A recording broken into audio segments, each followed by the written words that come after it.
बिस्मिल्लाहिर्रहमानिर्रहीम। मेरे अजीज पाकिस्तानियों, अस्सलाम वालेकुम। जैसा कि आपको मालूम है, आज सुबह हमारे ब्रादर मुल्क तुर्की के जनूबी इलाकों में शदीद ज़लज़ले की वजह से इंतहाई अफसोसनाक जानी और माली नुकसान हुआ है। अब तक की मुसद्दका इतलात के मुताबिक सैकड़ों अफराद लुक़मा अजल बन चुके हैं और इससे कहीं ज़्यादा तादाद में ज़ख्मी हैं। इमलाक को नुकसान की अभी तक तफसीलात नहीं आई, लेकिन बज़ाहिर ये मालूम हो रहा है कि बहुत वसी पैमाने पर नुकसान हुआ है। मुसीबत की इस घड़ी में पाकिस्तान की हुकूमत और अवाम अपने तुर्क भाइयों के साथ खड़ी है और हमारी तमाम ख्वाहिशात और दुआएं उन तमाम तुर्क भाइयों के साथ हैं जो इस वाक़े से मुतासिर हुए हैं। हुकूमत पाकिस्तान ने इमदादी सरगर्मियों का आगाज़ कर दिया है।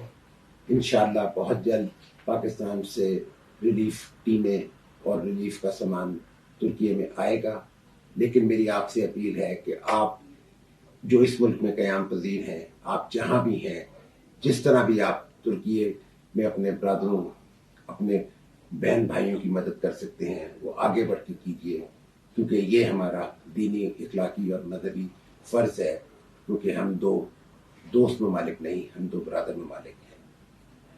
अल्लाह ताला पाकिस्तान और तुर्की को हमेशा तमाम आफात से महफूज रखे। शुक्रिया।